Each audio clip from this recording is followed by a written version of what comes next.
What is going on, everybody? It is Alex coming back at you with another video, and today we are going to be reviewing PFF's 3-round mock draft for every single team. Thanks to you guys on Twitter. You guys voted on the poll, said you guys wanted to see this video, so you know what? You guys want it. I'm going to produce it. I was going to do a mock draft today, but honestly, this fits a lot better with my schedule anyway, so you guys will get an awesome mock draft tomorrow. I'm excited to show you guys that one. So starting off, just have to be completely blunt. This is like each team did their own little 3-round mock draft by Gordon McGinnis. They will have overlaps, so they basically ran it through their mock draft simulator that has pissed a lot of people off because they're charging 70, I think 72 a year for it. I use PFF Elite, so I think it comes with the package. Thank God. I've already paid enough money to this company, so that's why I like to be able to give you guys stuff like this that maybe you guys could not see otherwise. But let's kick this off with the AFC North. Baltimore Ravens go first. They ended up trading their first-round pick to acquire a second and then a third, and I believe another third, or that might be an early fourth-round pick from the Falcons, based on the fact this is a 3-round mock, and they only have 2 third-round picks. I assume that's a fourth-round pick. So 2 fourths, a third, and a second for number 122 or number 22 and number 199. I mean, I understand that maybe the pick wasn't good enough for the Ravens at that spot. I would love to see who's there, because if I see Deonte Banks or Jackson Smith and Jigba, I'm hammering it all day.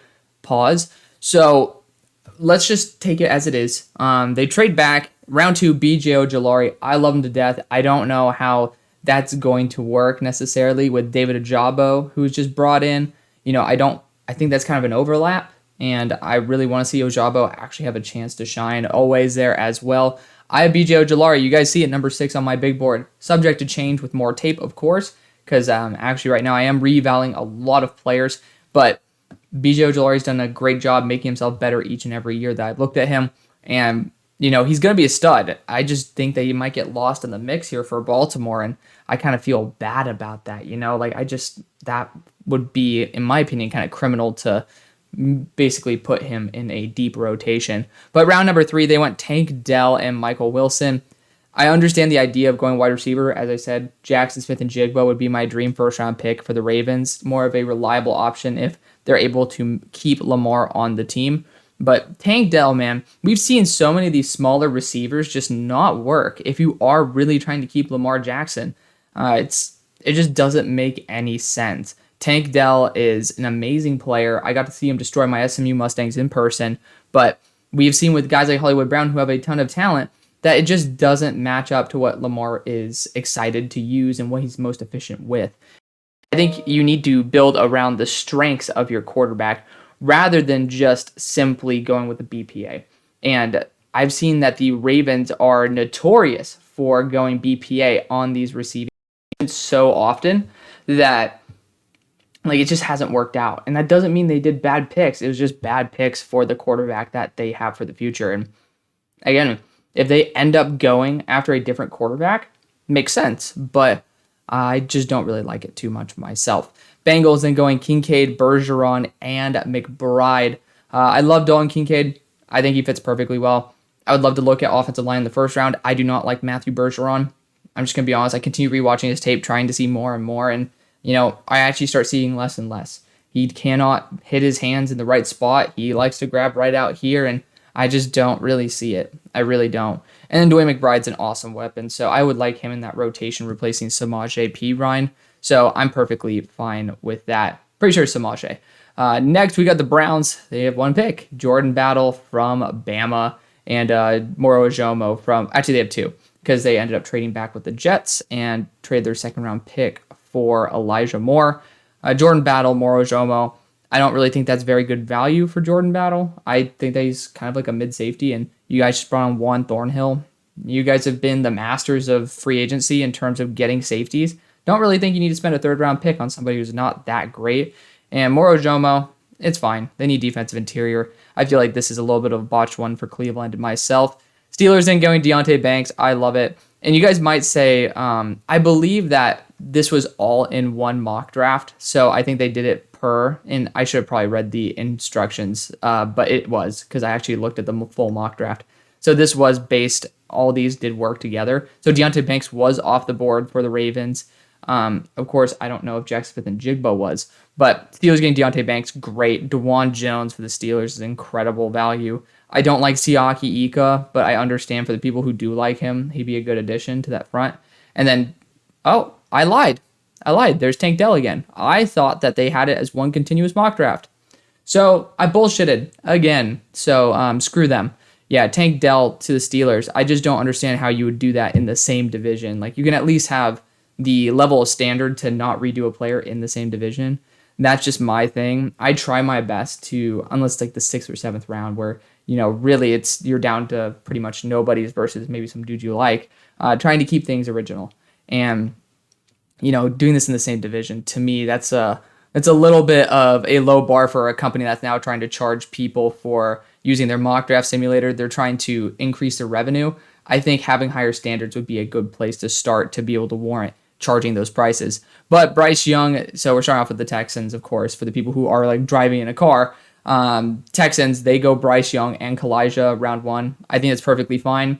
I know that I have one very outspoken subscriber that does not like Kalijah at all. You guys have essentially one starting interior defensive lineman on contract for a year in Sheldon Rankins, 1 year, $9.5 million.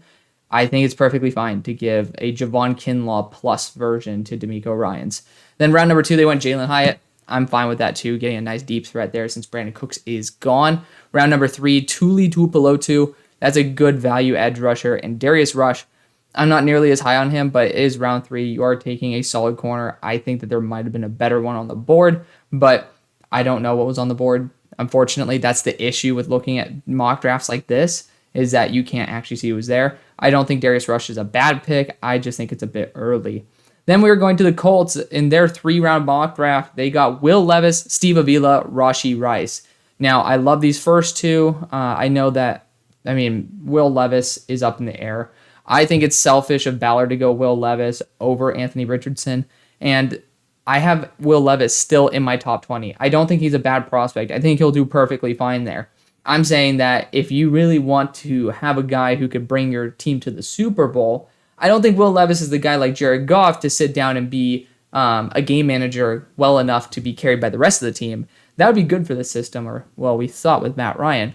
But I just don't see him being able to fit the role of a Super Bowl caliber quarterback.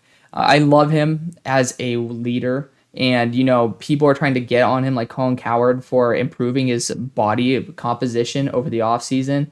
That, to me, that's bullshit. Tip of my cap to Will Levis for improving himself. And I think that's bullshit that people even try to knock him down for trying to be a better athlete. But he definitely has great work ethic. He has a great arm. Decision-making spotty here and there. So for me, that's just the big issue. I do like Will Levis. Again, I have him top 20. He's a good quarterback. I just think that you are basically saying I am not taking the home run on the young, unproven, higher ceiling quarterback, and I think that's selfish. That's just me. I think it's selfish, but I still think it's a good pick. I just think there's a better one. Steve Avila is a very solid value. He's getting re-evaled, and my buddy Raw here at SMU, I think in round 3 that's great value. You're getting a larger receiver. I think Alec Pierce kind of takes on the role that I would want Raw to be in, but you do have some good size in that receiving room. I'd rather have more, this is where Tank Dell would be great in that Paris Campbell role. I just don't know if Raw is going to be necessarily the best equipped for that. I'd want a deep threat in Steichen's offense the way that Quez was kind of supposed to be, because I feel like they have the rest of that pretty well filled out. Now Jacksonville's 3-rounder. This is going to irritate me because I saw the whole entire reason I decided to put a Twitter poll up rather than actually just doing the video is I saw Luke Whippler multiple times as well. But they got Anton Harrison. I think that's great. He started out the year by playing right tackle, covering in for Wanya Morris, so he does have experience there. That's going to be heavily coveted with the loss of Jawan Taylor. Luke Whippler, you better kick him to guard, and I think that's a very solid idea if you do so. And then my buddy Isaiah McGuire. So 3 guys who I have higher than the consensus. I have Anton Harrison at 16 on my board. I have Whippler, I believe, 36. And then McGuire, I have probably in my 60s or 70s, 75. So they are my guys. It's just, still, I just don't. This draft on its own is perfectly fine. I'd prefer to get a boundary corner. Maybe Darius Rush in round 3 wouldn't be a bad selection if we're sticking to the same logic. But Isaiah McGuire is still a very good player, and I do love him a lot. I think that he could have a bounce back, and I just hope he gets in with the right people. Titans then going Quentin Johnston. I just don't know about multiple 4 or 5 receivers. You are technically disarming your competition in the Texans from getting him, and they ended up getting Kalijah instead. I think that's a significant drop off from Quentin Johnston to Kalijah Cansey. That's me, of course. That's based on my rankings. Tanner McKee in the 3rd round, Felix Anudike in the 2nd. I love Felix. Great value, replacing Bud Dupree there. And Tanner McKee, I think if you're not going to be going for a quarterback in the 1st round, this is an excellent value. And there's, from Move the Sticks, they're talking right now about the Titans kind of getting their word around about moving up to 3. And I've been saying that as well. They made an offer for 1. I've been on this Titans are going to move up hype train. And unfortunately for you Titans fans, I'm not saying I'm fully on board that train for the Titans. I think you should stay put, kind of suck for a year or be another year of mediocrity, and then end up just totally hitting a home run with Drake May or Caleb Williams or any of those QBs in that class that could be better than what you could get probably at 3. I'm saying for the teams that you're trading up with, it's very likely that even with a rookie quarterback at 3, unless CJ's there, I don't see it. I don't see the value. I think that's going to be a super high pick next year. And if you're able to acquire that, you're essentially getting a future top 5 pick. And next year's draft is loaded in the top 5. So, yeah, for me, I think that any team that trades back with the Titans is going to get an A+ in my book if they get that 1st rounder next year. Next, we have the AFC East. So, Bills, your 3 rounder goes DeJuan Jones. So, another DeJuan Jones, Eli Ricks, and Dorian Williams. Dorian's solid in coverage. I'd love in round 2 if they could have gotten Jack Campbell. Round 1, Jack Campbell. I think in that cover 2 system, he plays that role of Tremaine Edmonds so perfectly. If there's not going to be an offensive tackle, I'm going to probably start putting Jack Campbell there to the Bills, unless Bijan's available. Obviously, we know that one. But looking at this on its own, DeJuan Jones, great pick. You're also disarming the Bengals of DeJuan Jones, but if I'm not mistaken, we go back to the Bengals. Actually, they went Dalton Kincaid. I don't need to go back. So DeJuan Jones, Eli Ricks, and Dorian Williams. Eli Ricks is a solid addition for the Bills. I just don't want to give up on Kyer Elam just yet. I think that's a little bit rude, and he has a lot of talent, more than Eli Ricks does. And again, Dorian Williams, I think that there's just better linebacker value earlier, or I would go after DeMarvion over Schoen because I think his upside's a little bit better than Dorian. But round 3, still solid in a very thin linebacker class. Dolphins then going Luke Whippler, so there you go. And Jordan Battle. I would prefer to focus on offensive tackle / interior for the Dolphins. That's why I like Cody Mauch if he's there. At the end of the day, you can put him at either spot, and I think that versatility is more valuable. And then Jordan Battle, again, I just don't get this continual run on safeties, especially for mid safeties like Jordan Battle. There's good safeties there in free agency as well. I'd prefer to, spend $2 million on a guy like Taylor Rapp that the Bills just brought on versus spending a 3rd round pick on somebody who's equivalent in value, if not worse. Next, the Patriots are going JPJ, Adebawore, and Tank Dell again. It looks like we have a fan here. 3rd time we're seeing Tank Dell in round number 3. So JPJ to the Patriots makes total sense. He's somebody who's a little bit more raw, great with his hands, just unbelievable potential. I have him at number 2 on my board. I thoroughly believe in him. Adebawore, unbelievable potential. You're going to see this theme here. But I do rather have, if Jack Campbell's there, go Jack Campbell, go a linebacker, Trenton Simpson. I trust Bill to mold him as well. But Adebawore, great value. Tank Dell, I can't really see him there, but, I think that is great value in its own. Jets, Lucas Van Ness, and then they trade both of the picks to the Green Bay Packers. All right, well, it is what it is. So you get Aaron Rodgers and Lucas Van Ness. I don't know what else was traded necessarily to be able to get Aaron Rodgers, because if you're in round number 1, getting Lucas Van Ness when you have pretty much a gaping hole at one of the tackles in the long run. Of course, Mekhi Becton doing a great job getting down to 350, but the best ability is availability. And I don't want AVT always playing a tackle role for us or just on his toes, whether he's going to play tackle or guard. I don't think Lucas Van Ness is good in the first place, but compared to what people think he is, I just think offensive line is way better value. If you want to swing for the fences, go after Brian Branch. I think that you replacing LaMarcus Joyner is more valuable than getting another edge rusher. You got the AFC West now, starting off with the Denver Broncos. They get Garrett Williams and Moro Ojomo in the third round, so Moro's back again. I don't think Moro's that good. I don't understand why we're repeating Moro Ojomo. It doesn't make sense to me.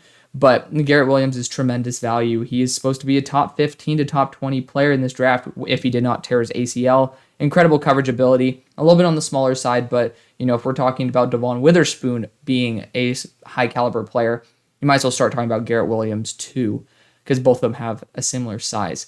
Kansas City Chiefs going to Juwan Jones. There we go again. It's a great first pick. Then Derek Hall and Parker Washington. Derek Hall is another really nice addition. Got those pterodactyl arms. You guys have had Frank Clark there. He was a sub 265, and Derek Hall can continue being that role. He's just a solid veteran. I think that's good value. And then Parker Washington, he's good after the catch. You're going to be copying the Niners, so to speak, with a Debo mold, but I don't think Parker Washington is worth a third-round pick. I just don't think he tested well enough. Next, we have the Las Vegas Raiders. Your three picks are Will Levis again, Steve Vila again. So the Colts, beginning of the draft. Come on, you can't do the first and second round the exact same. And then THT and Kobe Turner for round number 3. Will Levis in the first. If he's there, you can look at him. I'm not on board with the Will Levis at 7 train. I would really need to see who is there. I would love to go a corner. I think corner is just more valuable. Obviously, if Jalen Carter were not taken off their board, I'd be considering Jalen Carter there. You could go after an edge rusher. Again, Will Levis would be, if you're looking for wins above replacement, he might be up there in terms of the best pick.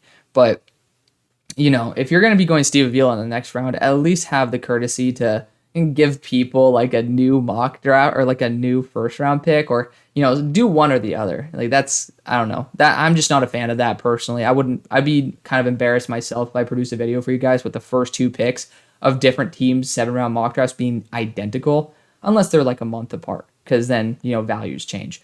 But Travis Hodges-Tomlinson, that's a nice value pickup there for you guys. He's going to be competing with Nate Hobbs, if I'm not mistaken, so don't really like that factor, but he's a really good player. So you are going to have somebody who sticks to your roster. And I don't know enough about Kobe Turner to determine whether he is worth it in round number 3. Now we're going to go to the Chargers. Zay Flowers, Sidney Brown, who I'm watching right now, and Dorian Williams. This is a very solid lineup. I like Zay Flowers to the Chargers, a nice versatile weapon. I would prefer to get a larger wide receiver. I mean, it doesn't really matter. I would prefer to get a speed burner a little bit later, but that's a nitpick at best. I like Zay Flowers. Sidney Brown is incredible. His issues, so I'm literally doing his eval right now. Funnily enough, I was doing it in class, but don't tell my professor. I see this with Sidney. He has an incredible first read ability, but if that first read is wrong, shit gets a little bit out of hand. So very similar to how Brian Breezy was holy shit, this guy gets into the backfield. It's well, sometimes he doesn't know after that what to do. The one thing I do love about Sidney Brown, though, he will continue fighting to the end of the play. I'll continue seeing him sprint to the end of the play. So he's not afraid. His work ethic, lazy is the last word I'd ever use to describe him. He works his ass off. He's very solidly athletic. Maybe I'd wish the play speed were a little bit more, but maybe in the offseason he improved that, and the combine numbers show that. Dorian Williams, I'm just not super high on him, but I do understand that it's solid enough value to get another linebacker there for the Chargers. Next, we have the Chicago Bears. We're going with the NFC North. So Bears go Quentin Johnston at number 9, Tuli Tuipulotu, Julius Brents in round 2, and THT, another THT, in round number 3. So Quentin Johnston, I don't see the value there unless you're getting rid of Chase Claypool, which why the hell would you send a second-round pick for Chase Claypool if you're not planning on keeping him there for the long run? If you sent a 4th-round pick for him, it's okay, you know what? It's still a pretty high pick to, give away for free. But I don't understand that. Offensive line is still a priority. I don't get it myself. Tuli, you need defensive line help. And Julius Brents, I've done that myself. I think that's fine. THT, I would not get a slot weapon, man. I just don't understand it. You just got Kyler Gordon. You have Jalen Jones there. There's no need for 2 defensive backs in this draft. I just really don't understand this. And again, I'm going to be a hard ass. I'm going to be, because PFF is essentially trying to claim themselves as the premier, the center of the draft. And if you're going to do that, you have to hold yourself to that standard. And, I make mistakes all the time. All the time. Just check the comment section. I do it all the time. But at least I own up to it, and I'm not puffing my chest out saying I'm the best of the best. I'll continue working on myself until I am. But, I'll never, I don't get it. I just don't get it. You're putting your name on the line every time you put something out like this, and it just doesn't make sense. You can just literally look at the roster and know that that's not a need at all. Detroit Lions going Jalen Carter, Joey Porter Jr. Jalen Carter declining top 10 out of the top 10 visits. To me, that's stupid as all get out. You're literally saying, I don't even care about your franchises. Like, you should at least be open to it. Why would a team trade into the top 10 if they don't know who you are? I just think that's dumb. I think he's just trying to get to the Eagles. That's the bottom line. I feel like he's trying to push his cards for the Eagles. But if the Lions get Jalen Carter or Joey Porter Jr., let's just say maybe he's like, you know what? I fell in love with the Lions, and I'm going to do everything I can to just tell everybody I'm going to the Lions. That's going to be great. Insiders say that they wouldn't take him at 18, but insiders also like to send smoke out there to be able to claim their prized possession. So obviously 2 top guys in the draft in terms of talent. Felix and Tyreek in the next round, great. This is a top tier draft, and Michael Wilson's a nice X weapon for you as well. So overall, if Jalen Carter's personality issues are, able to be nullified, you're going to do great. This is an excellent, A- draft. I would only say I wish you got a linebacker, and that's just me. Packers going Kincaid in round number 1. It looks like they actually did end up trading the 2 second-round picks to them in this, so I'm happy to see that there's some continuity here. I don't like tight end in the first round because I think there's good ones in the second, but that's, again, just me. Will McDonald and Mozzie Smith. I don't know if Will McDonald, that 235 to 240-pound frame, is necessarily a great fit for the Packers, but great talent nonetheless. Mozzie Smith is going to be a nice plug in the middle. And Tank Dell, again. That's the 4th time Tank Dell is up. It doesn't fit the Packers at all. They don't get tiny guys. I just don't understand why why Tanner McKee, though? I understand that there might be some confusion in the quarterback position, but you're still taking Tanner McKee when this is just not a great quarterback class. So you're already reaching on the value of a player in the 3rd round. I don't think it's an awful pick, but it just doesn't really make sense with what the organization is trying to point towards. And, you're just saying, oh, well, Aaron Rodgers is gone. We got our picks for him. And we're just going to send another pick on a quarterback that, it's a day 2 pick. It's not like, oh, we're sending a 4th round pick on Stetson Bennett. No, you're sending a 3rd on a quarterback. Usually 3rd rounders will get some value in terms of being able to get some reps. I don't think Tanner McKee is worth it for the Packers. I don't think he's a system fit. I just don't understand. Vikings going Jordan Addison and Garrett Williams. I think that is incredible. That's an A+ draft. I'm not going to really talk too much about that. Again, y'all know my love for Garrett Williams. Falcons going JSN, Emmanuel Forbes, and Tank Dell for the 5th time. Come on, man. Seriously here. And I don't want to be like a nagging Nancy or whatever the hell you call them, but again, you have to hold these people to a high standard. I want to be held by you guys to that highest standard. I'm not being a dick about it by saying these guys are complete morons. So it's just, you gotta hold the quality to a certain level. And using the same guys over and over and over again is definitely not that. But JSN, I don't really see it for the Falcons. Another slower receiver. It's just, they don't really seem like Matt Collins is exactly the role Jackson Smith and Jigba should be playing on this offense. To me, you're getting much better value sending this in on a corner, sending this in on an edge rusher than you are on JSN. I like JSN. Maybe not as much as his fans do, but I still like him. This is just not the place for him. If you send him to the Bears, then it's like, okay, you know what? Ohio State to Ohio State. Then you could start reasoning. No. Emmanuel Forbes is great if you want to put him in the slot in the short run until he gets up to 175, 180. I love Emmanuel Forbes. I just hope that, that 166 doesn't get to him. He's supposed to be 170 now. I still want to see him closer to 180. I really do. I don't want these 220-pound receivers going 1-to-1 against him because that's just not good for longevity, man. I'm telling you. And then Tank Dell again. I'm done talking about Tank Dell. Panthers, Bryce Young, Felix, and Michael Wilson. I've seen, I think, Felix multiple times as well as Michael Wilson, but again, you can't have repeats. It's just the over and over and over again that gets to me. But Bryce Young is the best quarterback in the class. I think CJ will be the selection based on comfortability with the coaching, but Bryce Young is still top tier. Felix, again, really good player. I have him in my top 10. I do love him. Michael Wilson as an X receiver, good value there. I'm getting a little bit annoyed with these Tanner McKees in the third round as well. Another one. So you got Kalijah in the first, great pick. They do need defensive interior. Brought on a couple dudes in free agency, but I think Kalijah is a higher ceiling than they do. Dian Henley. You say what you will about Dian. I think that he's a solid player. Nothing special, but you are getting solid value there. I would go after an edge rusher or a wide receiver myself. And then Tanner McKee, I will not go against them going quarterback in round number 3. Again, maybe change it for Hendon Hooker. Just do a little bit something special. At least they did it here with the Buccaneers. Anton Harrison, again, has played left tackle, has played right. So you have that nice versatility in case Tristan Wirfs gets injured.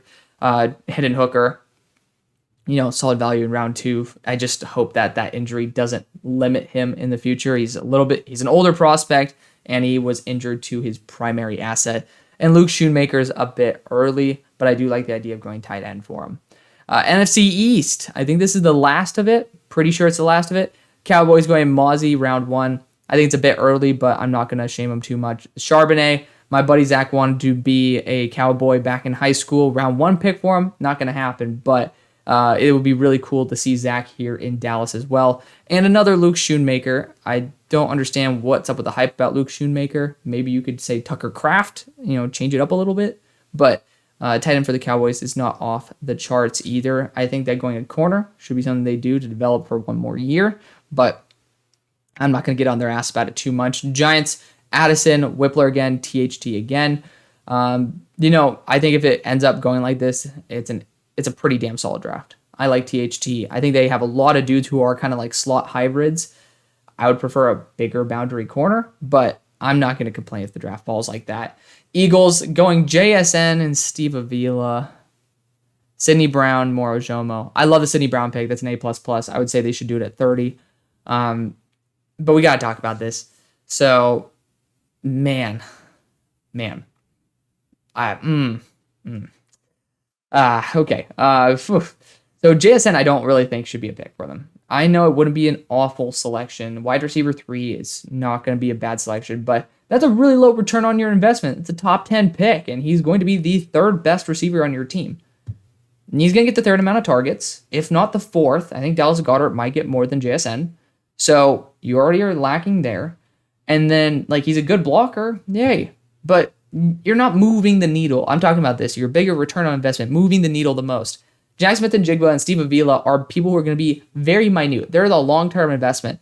But you don't need to make a long-term investment on wide receiver 3. You don't need to make a long-term investment on Steve Avila right now. I don't think that's a good use of your draft capital. I think if you look at a corner, like a young corner developmental, as one of these picks, defensive interior, obviously Sidney Brown is incredible. I love him. And then you can look at a linebacker as well. Obviously you lost Edwards and Kaiser. Would be good to add somebody else in. I think that's going to be your best return on investment. Running back with Bijan would move the needle. And I wasn't a huge Bijan guy to the Eagles at 10, but it is the guy who moves the needle the most. You have 4 competent running backs, but you don't have one elite one. And that is where you can, make your team the best. I think it's the area for most improvement in terms of on the offense for sure. So I just don't get this draft. I'd probably give it a C just because I really like Sidney Brown, but I'm just not a fan of it. Commanders then going Kincaid, Stevenson, and Washington. So Kincaid to the Commanders, I think that would be a solid weapon for him. I'd prefer going a defensive back in round 1, but if they could snag Tyreek, that's going to be a great value for them in round 2. Parker, I'm not a huge fan of that in round number 3. I'd prefer to go after a linebacker since Cole Holcomb is bye-bye. And I believe this is finally the last one. NFC West, Arizona Cardinals going Will Anderson Jr., Joe Tipman, and then Garrett Williams and Kayshon Boutte. To me, it's a very solid draft. Very solid. It addresses multiple positions that I would love to go after. To me, this is a very good draft. Kayshon had an awful offseason, but he was pretty much wide receiver 1 consensus starting out the year. On-field tape does not lie. Then we're going to go to the Rams. Cam Smith, Sidney Brown, Michael Wilson. Again, Michael Wilson. But it does make sense. Cam Smith might be a safety, though. So, like, even Mike Renner is saying that. So you're kind of getting redundancy here with Sidney Brown, even though I love Sidney Brown. And Michael Wilson, receiving weapon. I'd go after an edge rusher in there. Maybe a linebacker since you lost Bobby Wagner. To me, I think that will be the best return in the long run and in the short. For San Francisco, they pick Travius Hodges-Tomlinson, another THT pick, Isaiah McGuire, and Tyler Steen. I could see them actually doing this, though. It does make sense. Emmanuel Mosley's gone, so THT maybe can try to flex into his position. McGuire, he's underrated to me. Very good player, and just an awful offseason. He was my number 2 player for a long time. I fell in love with him, but if you don't show that you're willing to work in the offseason and improve your game, to me, it's hard to believe that you're going to do that in the NFL. Tyler Steen is a pretty damn solid tackle there for Bama. It's just a nice veteran presence to add at least a little bit of good depth there. And then Seahawks, AR, Quentin, Felix, and Luke Whippler again. So this is, to me, again, you're seeing a lot of repeats with Felix and Luke Whippler. I think this is both their 3rd or 4th time on here. Luke value in the 3rd, incredible. Felix value in the 2nd, to me, incredible. Quentin Johnston, I think that's solid value. I do like the receiver aspect of it. Maybe you're going to be kicking, another guy to the inside over D. Eskridge, maybe. But it's good value. You're investing in the long run there. And AR, to me, I think that's great. But I still would want to invest maybe one of these picks on the defensive interior. Maybe you can look at another linebacker. I think that would have been better use instead of reusing the same players over and over again. So that is going to be it. Let me know what you guys think. I apologize for being a pain in the ass by being complaining this entire time, but to me, it really does matter to hold these guys who try to boast themselves as these elite analysts, because they're not even TV, like on-air guys. Like the guys that they have there at PFF who are on air usually do a really damn good job, so credit to them for that. But these are the analysts that are employed to make a significant portion of money more than what we do on YouTube, and to me, I think that I want to hold them to a high esteem if, they are being rewarded more than us. So that's that. I hope you guys hold me to those high standards as well, because I want to make that good content for you guys. And hopefully maybe this reaches PFF and they're like, you know what? You're right. We need to make sure that we add some new vibrancy to our content. But that's going to be it. Thank you guys so much for watching. See you on the far side. Peace.